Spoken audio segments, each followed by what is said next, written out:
Hi folks, this is Professor Michael McGrann. We are at Spenceville Wildlife Area.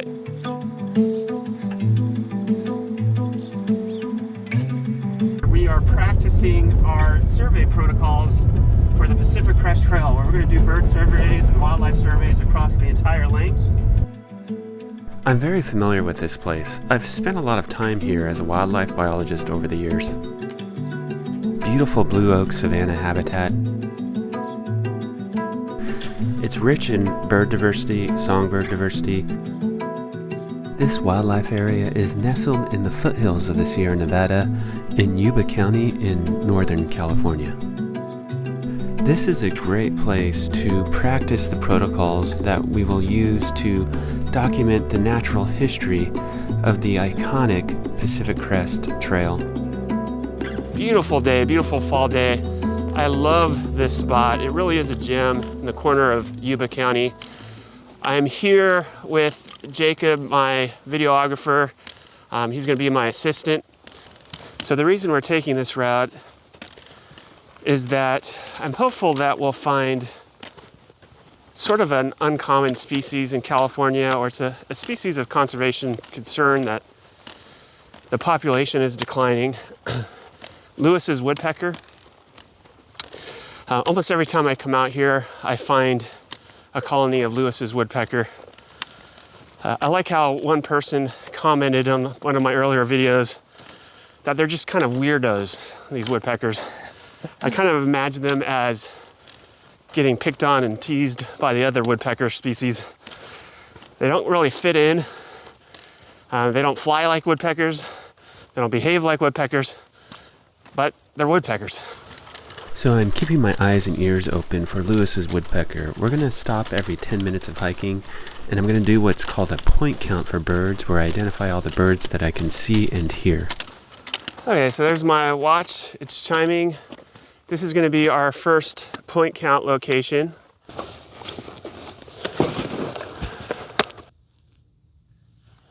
I hear a white-breasted nuthatch, probably about 100 meters away. I had Jacob run off to try to get some footage of that white-breasted nuthatch. Dang. He's still there. Yeah, I see him. Well, that one flew. Is there another one in that tree? I don't think so. I lost him. Oh, there he is over there in the snag. There he is again. Oh, there he is. Oh, there's a nice shot. Yeah. Oh.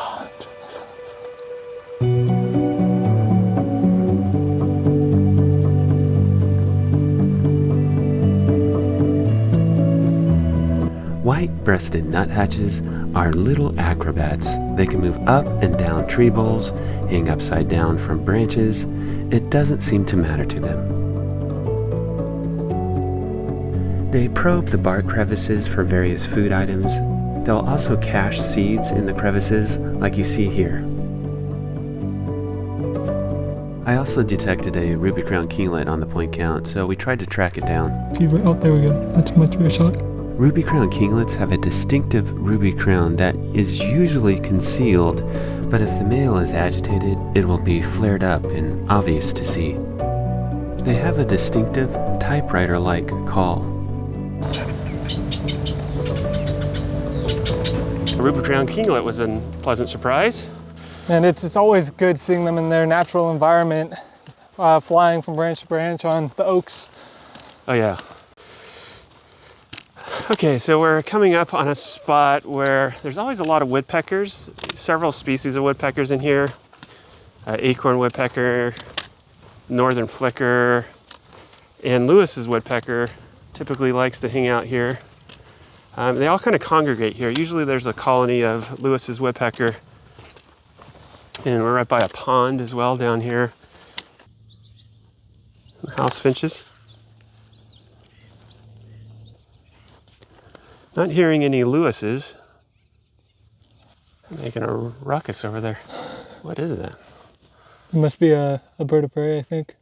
Right? That's the only reason they do that. No, they're just in a group. That's all western bluebirds. What are the odds that there's a western screech owl in a little hole over there that they're all yelling at? Like a little northern spotted owl. Uh-huh. Oh, you're right, there is Or No that way. was an accipiter that just took a dive at him. You're totally right. It was like a sharpie, a sharp-shinned hawk. Oh, wow. That's exactly why they were all scolding over there. I figured.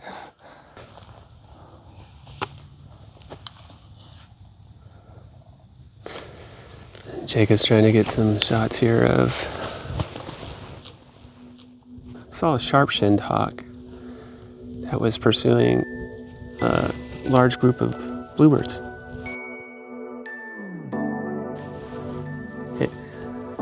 So Jacob, there's a Yeah, I right see here. him. Yeah. He's right behind the log for me. Oh, I see. Yeah.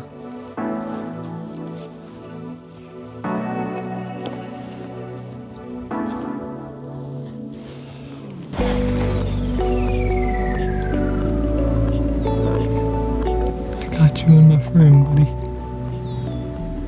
It was unfortunate, but the sharp-shinned hawk was able to escape Jacob's lens.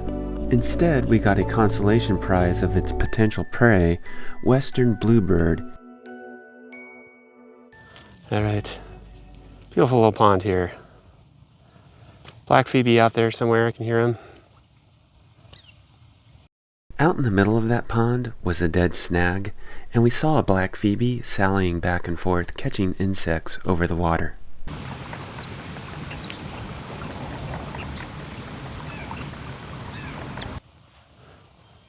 And the wild Jacob hiking through the wilderness. Hiking through my frame. This is definitely a beautiful day. It's warming up from this morning a lot. Oh yeah. We got some branches in our way, but adds to the adventure. Oh man, look at that back there. The professor's finding the best way to navigate around. Yeah. Looks like basically just a bush in front of us. Oh my gosh. So I think right now we're headed towards our next plot, our next bird count area. And hopefully, oh, trying not to fall here. Hopefully there's some food coming up, like a Starbucks or something, or McDonald's, I don't know. Is there any Starbucks on the trail, Professor? No Starbucks. No Starbucks, oh man. All right, I tried. No, we packed some food before, and so we'll eat that at some point coming up, but we have some science to do first.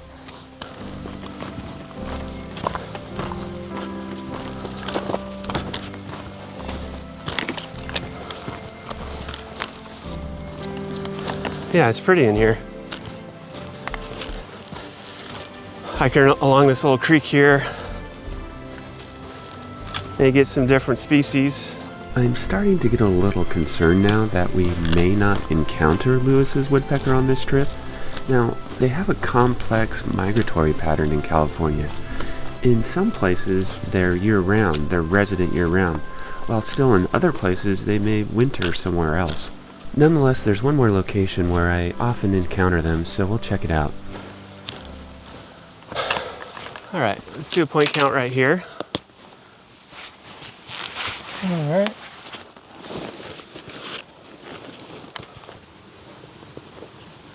Probably about 25 meters.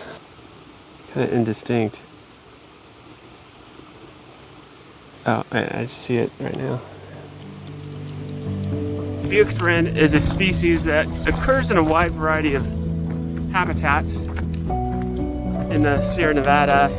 In lower elevations in the foothills, you'll find it along creeks and riparian areas in the shrub growth. So right now, we're just stopped on our lunch break and got some Subway. Subway going, I got a foot long. He's got a 6-inch over there. What are you eating? What's your Subway of choice? Philly cheesesteak with chipotle sauce. Oh yeah. I'm eating a BMT. So this thing's got all sorts of meat in there. Gotta get some protein, some lettuce, some onion, some mayo, with a view. Yeah, so Jacobs sees some turtles out on the log there. The turtle species here are pond sliders. Unfortunately, they are invasive in California and they were introduced through the pet trade. So far, we've had no luck as far as Lewis's woodpecker is concerned. We're going to hop over to another trailhead. Gonna hike down this trail a little ways, see what else we can find. Guys, Jacob is recording an acorn woodpecker here and a white-breasted nuthatch. What's interesting about the behavior here is that the white-breasted nuthatch came down and inspected a cavity, kind of went in and out of a cavity here. And then we've been watching this acorn woodpecker has just been roosting up on the top of this oak on the very apex on the crown. And the acorn woodpecker came swooping down and sort of harassed this white-breasted nuthatch. So it's interesting to see that there's territoriality between the acorn woodpecker and the white-breasted nuthatch. That's what I was going to ask. Yeah, do they eat the same things or? Nah, well, white-breasted nuthatch you'll see them take, maybe little bits of acorns and pry them into pieces in the crevices, and that's why they're called nuthatches. So there might be some overlap in niche there. You'll have like a dead snag that is just riddled with acorns. Oh, here's one right here, sort of. Maybe Jacob, you can come over here, kind of get some footage of it. Yeah, if you just kind of scan down one of the stems, you'll see that there's holes, and in each one of those holes, look at that stem right there. Right. Yeah. Goes off to the right, and you'll see that each one of those holes has an acorn in it. An acorn. Oh, look, there's a white-breasted nuthatch that just flew into it. Oh, and there's the acorn woodpecker that was just kind of chasing it off. Working our way back to the trailhead. Nice day of birding and making observations. Beautiful day.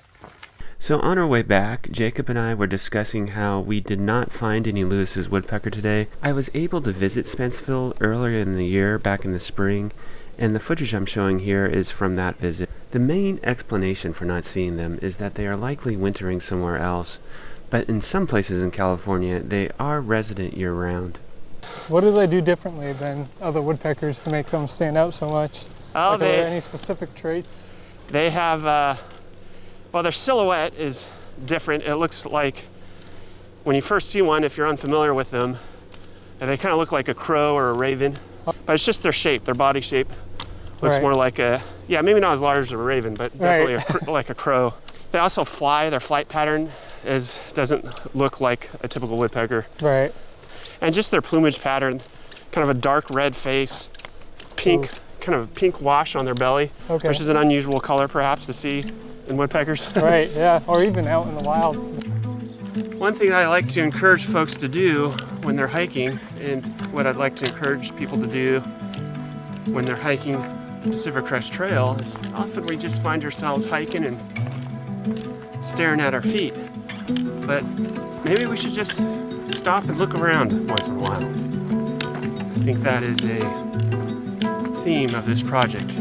We stop, we look around, we observe the biodiversity, the nature around us.